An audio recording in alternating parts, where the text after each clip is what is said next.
Otep, bien-aimés frères et sœurs, vous connaîtrez la vérité et la vérité vous affranchira. Ça, c'est pas moi qui le dis, c'est la Bible qui le dit. Mais moi, je vous dis mieux.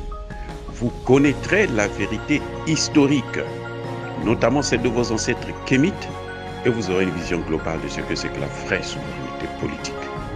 J'ajoute, vous reviendrez à la spiritualité africaine ancestrale et vous comprendrez les enjeux de l'indépendance économique. Et pour terminer, vous accepterez votre identité culturelle kémite et vous obtiendrez deux choses. La première, c'est la paix. La seconde, c'est le développement, à une condition. L'unité de toute l'Afrique noire, l'unité de tous les Noirs du monde entier.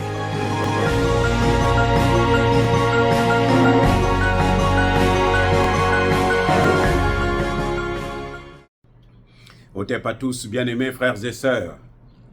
Le président Bassirou Diomaye Faye en Gambie.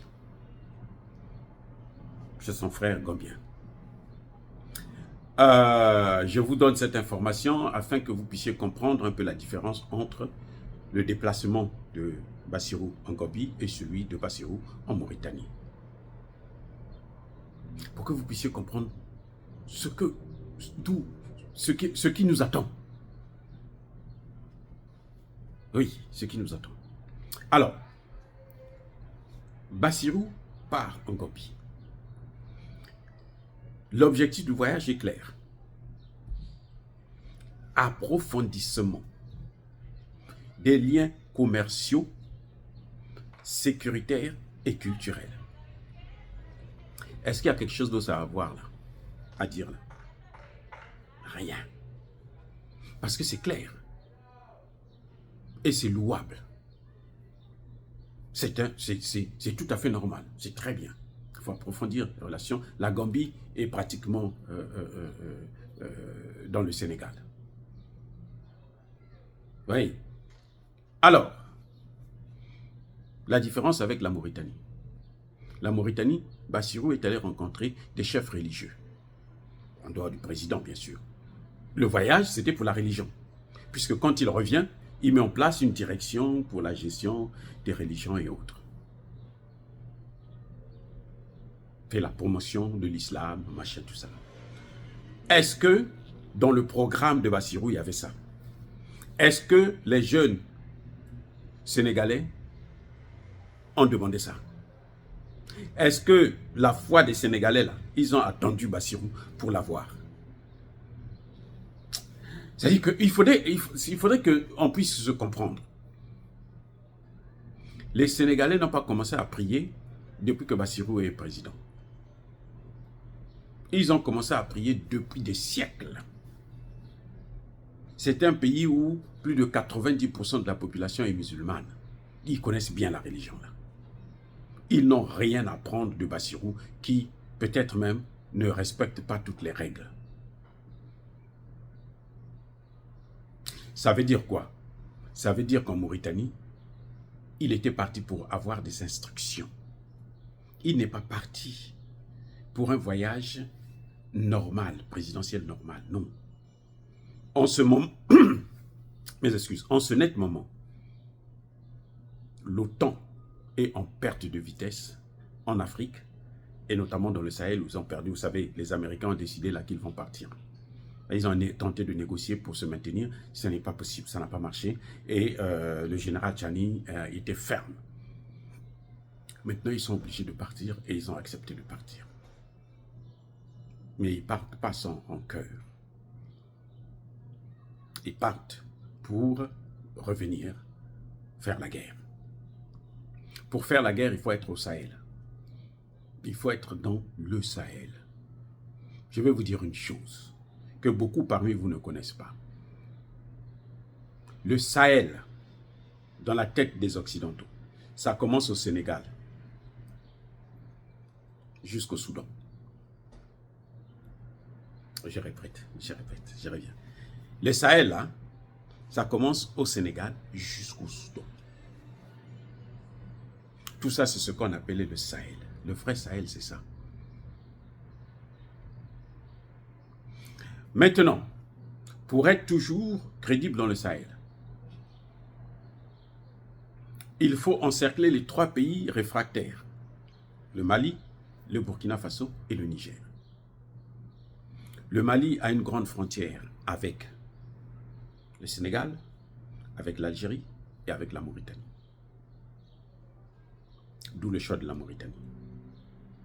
C'est pour ça qu'en ce moment, ils sont en train de négocier avec l'Algérie pour que l'Algérie puisse recevoir une base militaire occidentale.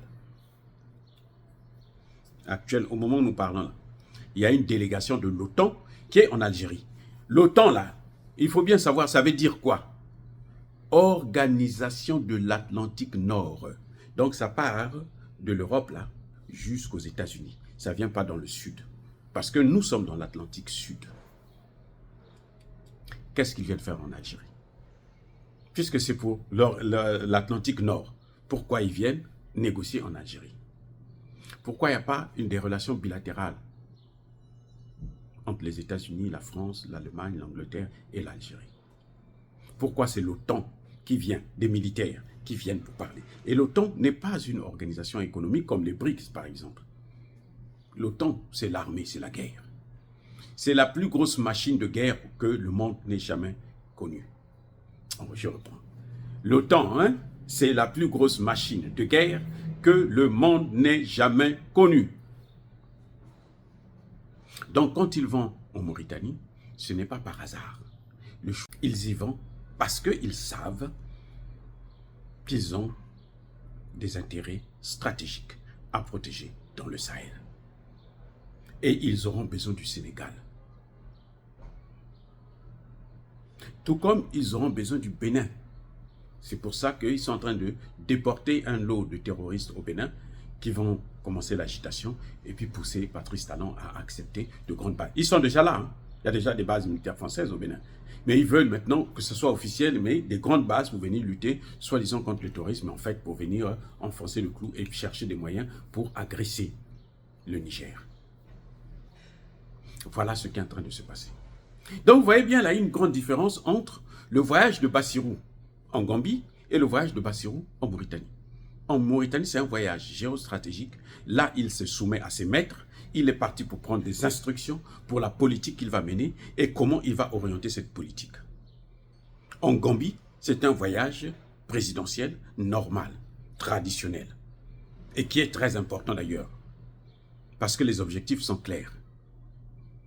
Alors que en Mauritanie, les objectifs ne sont pas clairs. Ça n'a rien à voir avec la religion. Oubliez ça. Ce n'est pas la religion. C'est pas la religion. Ça a à voir avec ses rapports avec l'OTAN. Il faut qu'on l'enseigne parce que ce n'est pas lui qui a été formé. Ce n'est pas lui qui les attendait. Ce n'est pas lui qui a été préparé. Donc il faut maintenant qu'on le prépare, qu'on le forme déjà sur le tas ou dans le tas. Parce qu'il est déjà président, donc on doit rattraper le tir. Et il faut donner des directives, des orientations. Et c'est dommage pour l'Afrique, parce que les Africains eux-mêmes trahissent leur continent. Dire cela, c'est inciter à la haine ou à la violence, non. Il n'y a pas colère, encore une fois de plus, bien aimés frères et sœurs, je persiste et je signe. Soyez bénis, abondamment bénis par le Dieu des Kémites et par nos ancêtres angélisés. Mais que tous ceux qui persécutent le continent africain le pillent et le déstabilisent, qu'ils soient noirs, blancs, chinois, arabes, juifs, indiens, qui qu'ils soient punis, maudits, foudroyés, neutralisés, écrasés, effacés par le Dieu des Kémites et par nos ancêtres angélisés. Vive l'Afrique éternelle. J'ai dit et j'assume.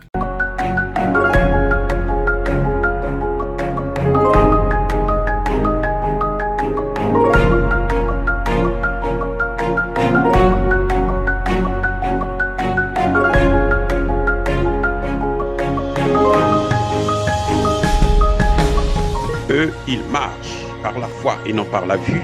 Mais moi, je vous conseille vivement de marcher par la connaissance scientifique et historique, notamment celle de nos ancêtres kémites, par les 5 sens et par l'intelligence.